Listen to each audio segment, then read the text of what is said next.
ഇവിടുത്തെ cinema കൊട്ടയക്കാര് notice പരസ്യത്തിന് കൊണ്ടുപോയതാണ് ഈ ചെണ്ട. അവർക്ക് സ്വരവും താളവും ഒന്നും വേണ്ട, ഒച്ച മതി. കണ്ടിലെ അടിച്ചു പൊട്ടിച്ച് വെച്ചിരിക്കുന്നത്. പിന്നെ എന്തുകൊണ്ടത് കൊടുത്തയക്കണേ? കൂലി കിട്ടും. വെറുതെ ഇവിടെ വെച്ചിരുന്നിട്ട് എന്താ പുണ്യം? അമ്പലത്തിലേക്കാണെങ്കിൽ ഇപ്പോ മാരാര് ആവശ്യമില്ല. ശീവേലിക്കായാലും വിളക്കിനായാലും വട്ടം പിടിക്കാൻ പോലും ചെണ്ട വേണ്ട. മൈക്കിൽ റെക്കോർഡ് വെച്ച പാട്ടല്ലേ മിക്ക ദിക്കിലും. ഒടുവിൽ കുടുംബം പോറ്റാൻ നിവൃത്തിയില്ല. ഞാൻ ഈ സിനിമാ കൊട്ടക്കാരുടെ നോട്ടീസ് കൊടുക്കാൻ ചെണ്ട കൊട്ടാൻ ഇറങ്ങി. അതുവരെ ആർക്കും ഇഷ്ടമില്ല. അച്ഛന്റെ ഈ ഗതികേട് കണ്ട ഗീത നാടകത്തിൽ ചേർന്നത്. അത് ഞങ്ങൾക്കൊരു മെച്ചായി. മാധവൻ അറിയൂ, എന്തുമാത്രം കഷ്ടപ്പാടും ബുദ്ധിമുട്ടും സഹിച്ചാണ് ഇവളെ ഞാൻ BA-ക്കും അത് കഴിഞ്ഞ് B.Edനും പഠിപ്പിച്ചത്. ഇവൾ പഠിച്ച് ജയിച്ചു വന്നപ്പോഴാണ് അറിയുന്നത് ഒരു ടീച്ചറെ ജോലി കിട്ടാൻ 25-30 കൈക്കൂലി കൊടുക്കണമെന്ന്. പിന്നെ സർക്കാർ പള്ളിക്കൂടത്തിൽ ഞങ്ങളെ ജാതിക്കാരെ കയറ്റില്ലല്ലോ. മാരാര് സവർണരല്ലേ. കുട്ടിക്കാലത്ത് കുറച്ച് ഡാൻസും പാട്ടും പഠിച്ചതുകൊണ്ട് നിങ്ങളെ കൂടത്തിലെങ്കിലും ചേരാൻ സാധിച്ചു. ഇന്നിപ്പോ അതുകൊണ്ട് ഈ വീട്ടിൽ അടുപ്പ് തീയേരിയില്ല. അപ്പോ ഞാൻ വന്ന കാര്യത്തില് ഞാൻ എന്താ പറയേണ്ടത്? നാടും വീടും വിട്ട് തനിച്ചവളെ അയക്കുന്ന കാര്യം ഓർക്കുമ്പോ അപ്പൊ ഞാനില്ലേ കൂടെ?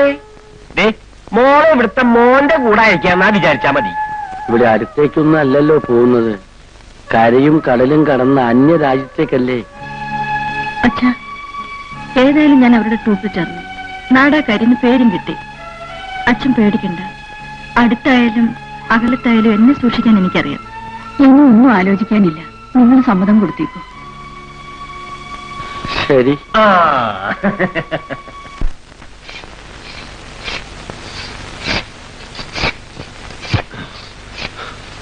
അച്ഛാ, ഇനി പോകാൻ 10 ദിവസമേ ഉള്ളൂ. ഞാൻ പറഞ്ഞ കാര്യം ഓർമ്മയുണ്ടല്ലോ. 2 പാന്റ് ഷർട്ടും കൂടി തുന്നിക്കാതെ പോകാൻ പറ്റില്ല. എനിക്ക് കാശ് തരണം. എത്രയാണ് നിനക്ക് വേണ്ടത്? 400 രൂപയെങ്കിലും വേണ്ടി വരും. നോക്കട്ടെ. നിങ്ങൾ ഇനി എവിടെന്നായി നോക്കുന്നത്? ഇനിയും കടം മേടിക്കാൻ പോവുകയാണോ? അമ്മ ഇതിലിടപെടണ്ട. നിനക്ക് എന്തിനാടാ ഇനി പണം? കോളേജും പഠിപ്പൊക്കെ തീർന്നില്ലേ? അതുകൊണ്ട് ഉടുത്ത് കിടക്കാൻ പാടില്ലെന്നുണ്ടോ? എടാ, നീ അവളോട് ഒന്നും പറയണ്ട. നിനക്ക് പണം ഞാൻ എവിടെന്നെങ്കിലും വാങ്ങിച്ചു തരാന്ന് പറഞ്ഞില്ലേ? എങ്കിൽ ഉടനെ വേണം. ബ്രൂസിലി ടൈലേഴ്സിന് അടുപ്പിക്കുന്നത്. അളവെടുക്കാൻ വരെ അവിടെ ആളുകൾ ക്യൂ നിൽക്കുക. ഏട്ടൻ പുതിയ പാൻറ് അടുപ്പിക്കുന്നുണ്ടെങ്കിൽ എനിക്കും വേണം. വേണ്ട വേണ്ട, നിനക്ക് ഇവിടെ ഉള്ളതൊക്കെ തന്നെ മതി. നീ ചേട്ടന്റെ കൂടെ വിമാനത്തിലൊന്നും കയറി പോകുന്നില്ലല്ലോ. ഓ, വിമാനത്തിൽ കയറുന്നവർക്കേ പാൻറ്റുള്ളൂ. എന്താ വേണ്ടെന്ന് പറ. ജപ്പാനിൽ നിന്ന് വരുമ്പോ ഞാനൊരു ജീൻസ് കൊണ്ടുവന്ന് തന്നിട്ടാ. വെൽവെറ്റ് കോട്ടറായിൽ തുന്നിച്ചത്. ഏത് കളറാണ് വേണ്ടത്? Black, blue, cream? 3 വേണം. ഞാനേറ്റു. മാധവൻ ആരാ വാക്ക് തന്നത്? നാരായണിയാണോ? എന്താ അവളെ കൊണ്ടുപോകും? എന്റെ മോളെ വിളിക്കില്ല ഞാൻ. അത് വേറെ കാര്യം. എന്തുട്ട ഈ പറയണേ? ഈ ലാസ്റ്റ് നിമിഷത്തിൽ ഇങ്ങനെ വാക്ക് മാറിയിട്ടുണ്ടെങ്കിൽ ഇനി പുതിയ പെൺകുട്ടിയെ കണ്ടുപിടിച്ച് റിഹേഴ്സൽ നടത്തി ശരിപ്പെടുത്തിയെടുക്കാൻ വല്ല സമയം ഉണ്ടാ? നീ നാരായണിച്ചേർത്ത് ഷൂറായിട്ട് സമ്മതിച്ച കാര്യമില്ല ഇപ്പൊ ഇത്. എന്ത് സമ്മതിച്ചു? തനിച്ചവളെ നിങ്ങളോട് അയക്കാമെന്ന് പറഞ്ഞിട്ടുണ്ടോ? അപ്പൊ അത്ര ഉള്ള കാര്യം. അതെ, 6ാം വയസ്സിൽ തിരുവിക്കര മൈതാനത്ത എന്റെ മോളുടെ അരങ്ങേറ്റം. അന്ന് തുടങ്ങി ഇന്ന് വരെ നാടകത്തിനായാലും ഡാൻസിനായാലും തനിക്ക് അന്യപുരുഷന്റെ കൂടെ ഞാൻ വിട്ടിട്ടില്ല.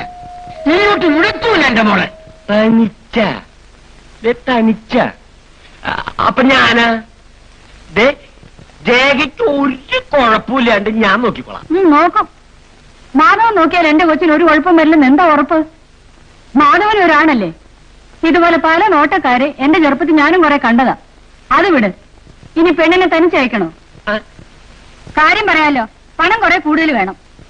അപ്പൊ പണമാണോ വലുത്?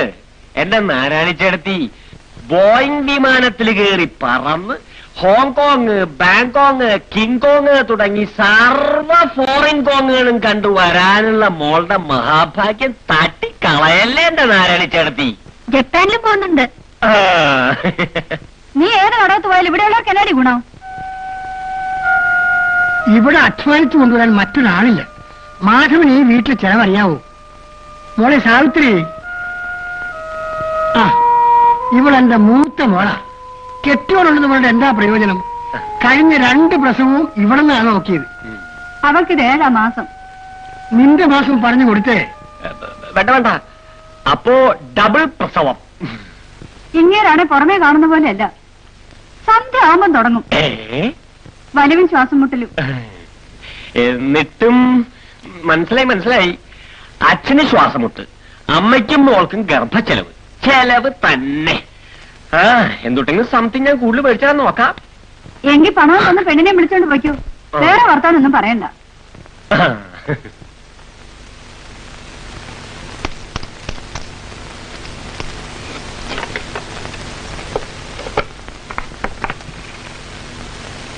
മാത്ത കുറവാ. പിന്നെ നാണുവാശാരി നമ്മുടെ സ്വന്തം ആളായത് കൊണ്ട് എങ്ങനെ പണം തരാതിരിക്കും? എണ്ണി നോക്ക്. 500 രൂപയ്ക്ക് നിങ്ങൾ ഒപ്പിട്ടിട്ടുണ്ട്. അതിൽ വട്ടി 75 രൂപ കിഴിച്ച് ബാക്കി 425 രൂപ. ശരിയല്ലേ? പിന്നെ മറ്റൊരു കാര്യം, നമുക്കിതേ നോക്ക്. സ്നേഹം വേറെ, കച്ചവടം വേറെ. 3 മാസത്തിനുള്ളിൽ കാശ് തന്ന് നിങ്ങൾ സാമാനം എടുപ്പിക്കണം. ഇല്ലെങ്കിൽ വട്ടി ഇരട്ടിയാകും, സാമാനം നമ്മുടെ സ്വന്തമാകും. അതിൽ പിന്നെ കോണേരി നൃസിംഹപ്പൈ ഗോവിന്ദപ്പൈ നമ്മളെ പറ്റിച്ചു എന്ന് പറയാൻ ഇടവരരുത് കേട്ടോ. ഇല്ല. അപ്പോ എന്ത് വേണം? 3 പറയാനുണ്ട്. നമുക്ക് കേക്കണ്ട. അവനെ ലോകം സുത്താനല്ലേ, ഞാൻ സമ്മതിക്കില്ല. മോനെ നിങ്ങൾ ഒന്നിനും സമ്മതിക്കൂല. പണ്ടാറം 10 കാശ് മുടക്കി അവനെന്തെങ്കിലും ഏർപ്പാടാക്കാൻ പറഞ്ഞ അതിനും നിങ്ങൾ സമ്മതിക്കൂല. എന്തിനാ മുടക്കണം? അവൻ പറയുന്നത് പോലെ തീപ്പെട്ടി കമ്പനിക്കോ ബസ് വെച്ചോട്ടാനോ സിനിമാ കൊട്ടകയ്ക്കോ പണം മുടക്കിയാൽ മുടക്കുന്ന കാശിന് നമ്മുടെ കണക്കിന് 4-1 വണ്ടി കിട്ടൂല.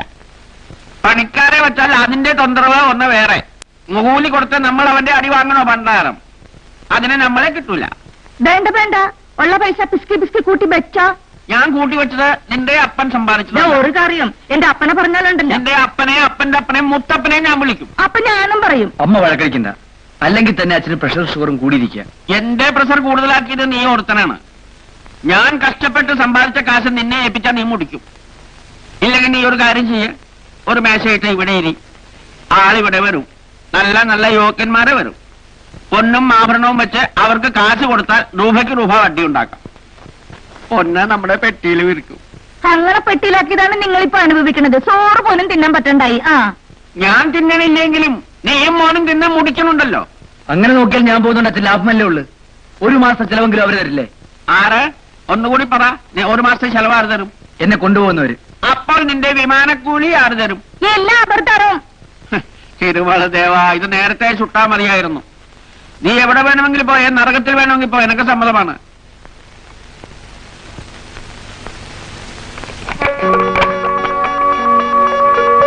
എന്റെ വരാഹദേവ, നീ എന്നെ കാക്കണേ.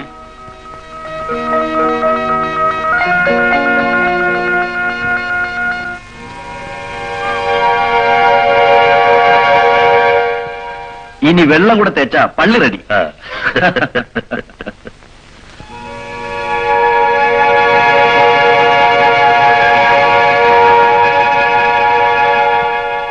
ഇനി മേൽക്കൂര കൂടി കയറ്റിയാൽ മതി.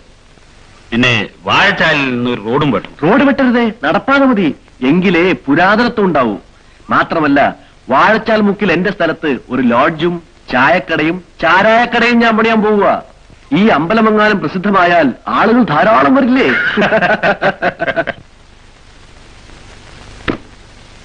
ഹലോ മിസ്റ്റർ കാന്തിലാൽ, വരൂ. ഹലോ. ഇരിക്കും.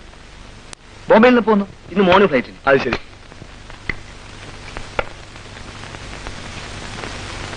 ഇത് 7 പാക്കറ്റുണ്ട്.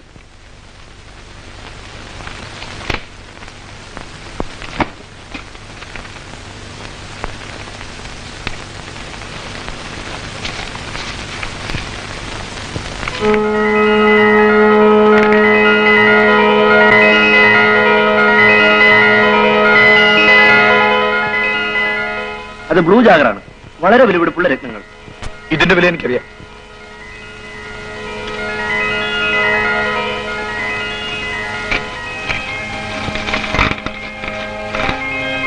ഇത് കണ്ടോ? മദ്രാസിലെ കൂപ്പർ ജുവലേഴ്സ് ജപ്പാനിൽ കൊടുക്കാൻ ഏൽപ്പിച്ച ചരക്കാണിത്. മുഴുവൻ ഡയമണ്ട്സും ആഭരണത്തിൽ പതിപ്പിച്ചാണ് എന്നെ ഏൽപ്പിച്ചിരിക്കുന്നത്. ഈ ആഭരണങ്ങൾ കേരളത്തിൽ നിന്ന് പോകുന്ന ബാലെ ട്രൂപ്പിന്റെ കോസ്റ്റ്യൂമിന്റെ കൂട്ടത്തിൽ അങ്ങ് പോകും. ആരും സംശയിക്കില്ല. അതിനാണ് എന്റെ സ്വന്തം കയ്യിൽ നിന്ന് പണം മുടക്കി ഈ ട്രൂപ്പിനെ ഞാൻ കൊണ്ടുപോകുന്നത്. ഇത് ബ്ലൂ ജാഗർ ആകട്ടെ, ക്യാച്ച് ആകട്ടെ, ഇങ്ങനെ കല്ലുകളായിട്ടൊന്നും ഞാൻ അങ്ങനെ കൊണ്ടുപോകും. ഇത് ആഭരണങ്ങളായിക്കോളൂ. അതിനിവിടെ സമയം. മിസ്റ്റർ പ്രസാദ്, എങ്ങനെയെങ്കിലും ഈ സാധനം ഇവിടെ എത്തിച്ചേ പറ്റും. അത്രയ്ക്ക് അത്യാവശ്യമാണോ? പ്ലീസ്. ശരി, എന്നാൽ ഇതിലേതെങ്കിലും മ്യൂസിക്കൽ ഇൻസ്ട്രുമെന്റിൽ വെച്ചോണ്ട് പോവാം. ഹോങ്കോങ്ങിൽ മിസ്റ്റർ ഷായുടെ അഡ്രസ്സാണിത്. അപ്പോൾ 7 പാക്കറ്റും ഷായ്ക്കുള്ളതാണോ? അതെ. മിസ്റ്റർ കാന്തിലാൽ, ഞാനൊരു കാരിയറാണെന്ന് അധികൃതർക്ക് സംശയമുണ്ട്. അതുകൊണ്ട് നമ്മൾ തമ്മിലുള്ള ട്രാൻസാക്ഷന്റെ ഒരു മെസ്സേജും ഫോണിലോ ടെലക്സിലോ നിങ്ങൾ അയക്കരുത്. ഇല്ല. എനിക്കുള്ള തുക ഫോറിൻ എക്സ്ചേഞ്ചായി ഹോങ്കോങ്ങിൽ കിട്ടുകയും ചെയ്യണം. അത് മിസ്റ്റർ ഷാ തരും. ഓക്കെ.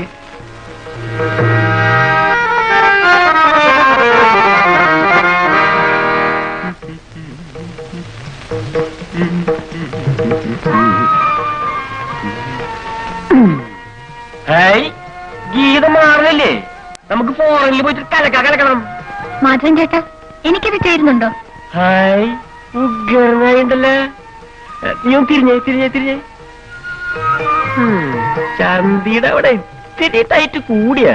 സാരല്ല, നീ കുനിയുമ്പോ സൂക്ഷിച്ചോളട്ടാ.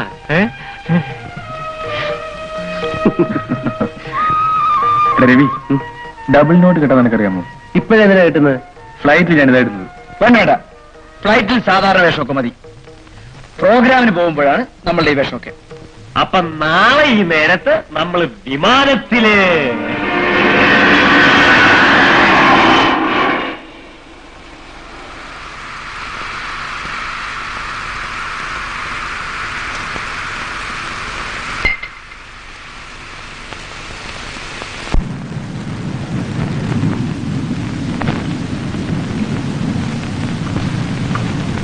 സിസ്റ്ററെ, ഒരു വിസ്കി കൂടെ. ഒന്ന് നിർത്തടാ. 6 ലാർജ് നീ വിഴുങ്ങിയില്ലേ? അതിനെന്താ, പ്രസാദ് സാറ് പറഞ്ഞിട്ടുണ്ടല്ലോ, ഇതിനകത്ത് വെച്ച് എന്തുമാത്രം മദ്യം കഴിച്ചാലും കാശ് കൊടുക്കണ്ടെന്ന്. വിമാന കമ്പനി ഫ്രീ ആയിട്ടായിരുന്നല്ലേ?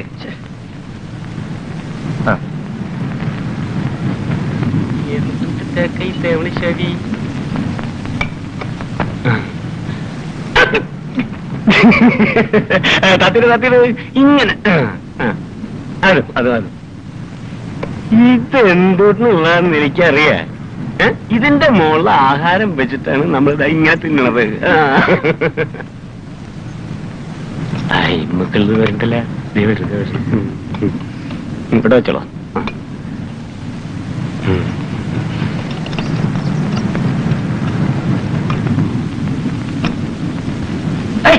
കൈകൊണ്ട് തിന്നാൻ പാടില്ല.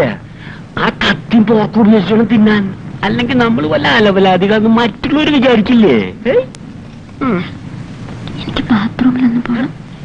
എന്താ പിടിച്ചാൽ ഞാൻ നോക്കിട്ട് വരാം.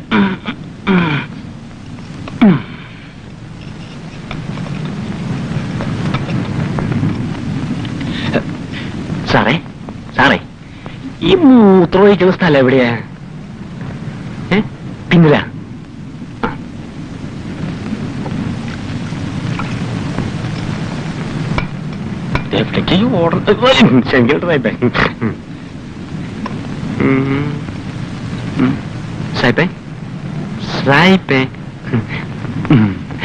U Japan, I India.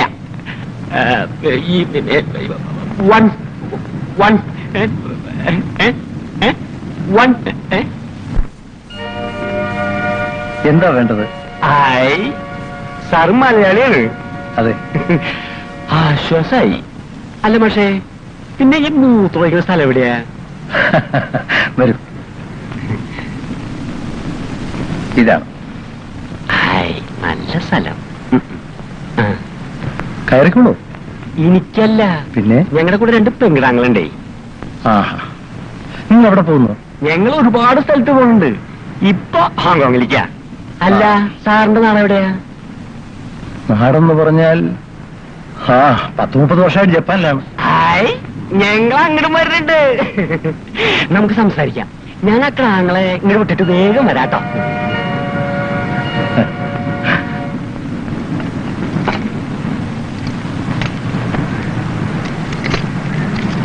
എടാ, എന്തിനാണോ ഇത് എടുക്കുന്നത്?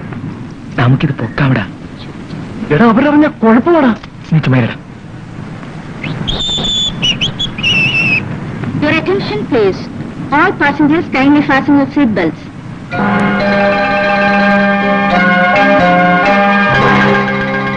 Within few minutes we are landing at the Hong Kong International Airport.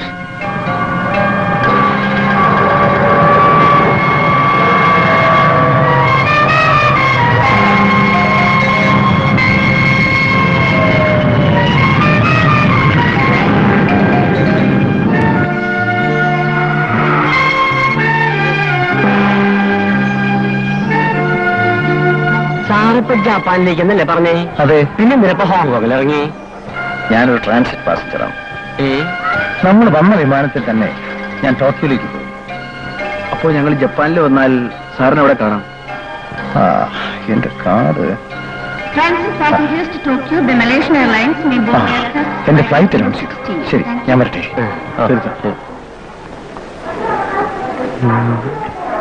എനിക്ക് നമ്പ്യ കോവാത്തെ ടോക്കിയോ. പിന്നെന്താടാ കണ്ണു തെളിയിലട ശരി. നിന്റെ വയറ്റ് കിടക്കാൻ ലഹരിയൊക്കെ ഒന്ന് അടങ്ങട്ടെ. എങ്ങനെ കാട്ടിയത് കയ്യെ കിട്ടി അടിച്ച് കോൺവെറ്റ് നടക്കും. നടക്ക.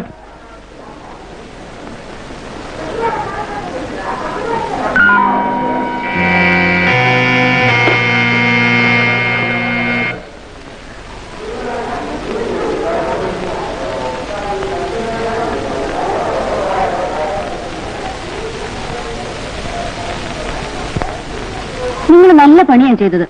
എല്ലാവരും പോയി, ഞങ്ങളെ ഇവിടെ തനിച്ചാക്കിയിട്ട്. അല്ലാതെ എന്ത് ചെയ്യും? നമ്മളുടെ ഇൻസ്ട്രുമെന്റ്സും ഡ്രസ് പെട്ടിയെല്ലാം വണ്ടി കയറ്റണ്ടേ? ഇവിടെ പോർട്ടർമാരില്ല, നമ്മൾ തന്നെ കയറ്റണം. തള്ളിക്കോ. വെള്ളം.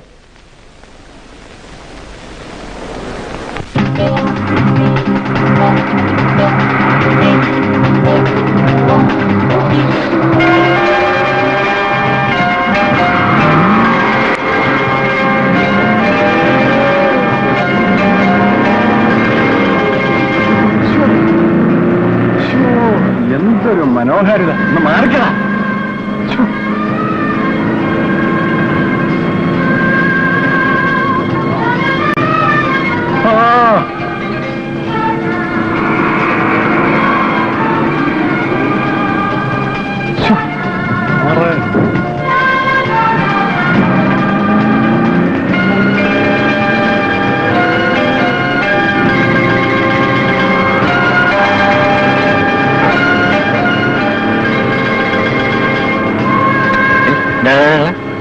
നീ എന്തിനാ ശരി വെറുതെ പെൺകിടാവിനെ ബുദ്ധിമുട്ടിക്കണത്?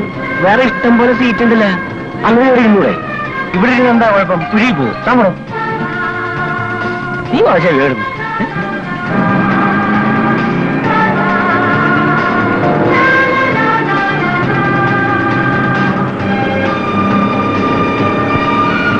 എന്താ ഇതൊക്കെ പ്ലാന്? വല്ല അസുഖോ? ഈ വിമാനത്തിൽ നിന്ന് വല്ല തലകറക്കോ? തലകറങ്ങാൻ ഞാൻ കുടിച്ചിട്ടില്ലല്ലോ. അതെനിക്ക് കിട്ടുന്ന വെച്ചാണല്ലോ. ഞാൻ കുടിക്കും, അതെന്റെ ഇഷ്ടമാണ്. അതുപോലെ ഈ കൂട്ടത്തിൽ എനിക്ക് ഇഷ്ടം ഗീത. അതാ ഞാനിവിടെ വന്നത്.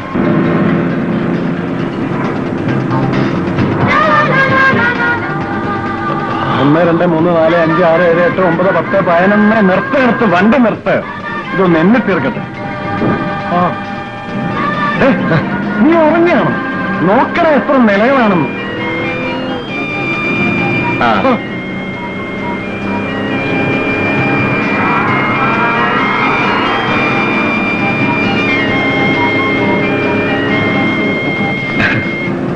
രേഖ വിമാനത്തിൽ നിന്ന് കിട്ടിയ ചോക്ലേറ്റ് മുഴുവൻ തിന്നു. എനിക്ക് തന്നിട്ടില്ല. എന്നാൽ ഞാനങ്ങനെയല്ല. രേഖയ്ക്ക് ചോക്ലേറ്റ് ഇഷ്ടമാണെന്ന് എനിക്കറിയാം. അതുകൊണ്ട് എനിക്ക് കിട്ടിയത് ഞാൻ തന്നില്ല. ഇതാ.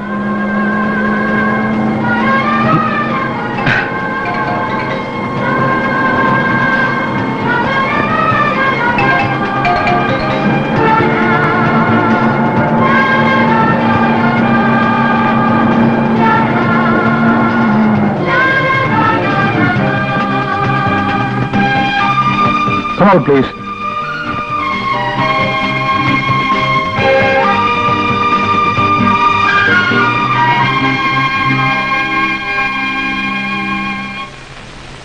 Excuse me. I am Prasad. Could you give us a key, please?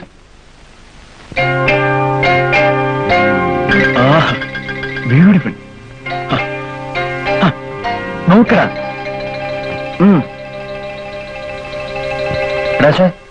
എടാ, എല്ലാ മുറിയിലും ടെലിവിഷൻ ഉണ്ടോടാ? നാലൊക്കെ ഇറങ്ങി വാടാ, ഞാനിപ്പോ പരുവക്കേടില്ല. നില്ലടേ.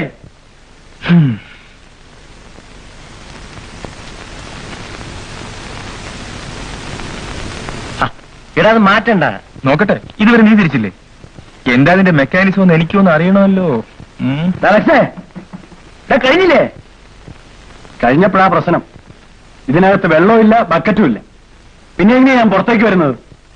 എടാ ലക്ഷേ, നീ ഇരിക്കുന്നതിനടുത്ത് ഒരു കടലാസ് റോള് കണ്ടോ? ആ, അത് വലിച്ചേ. വലിച്ചു. വലിച്ചിട്ട് വെള്ളം വരുന്നില്ലല്ലോ. ഇനി മുറിച്ചേ. മുറിച്ചു. എന്നാ തുടച്ചോ. എവിടെ? എടാ, ഫോറില്ലേ, ഈ സംഗതിക്ക് വെള്ളമല്ല, കടലാസ് പ്രയോഗ. അപ്പൊ നമുക്കൊരു മുറി കൂടി ഉണ്ട്. എവിടെയാ? അടുത്തത് എവിടെയാണെന്ന്? 318.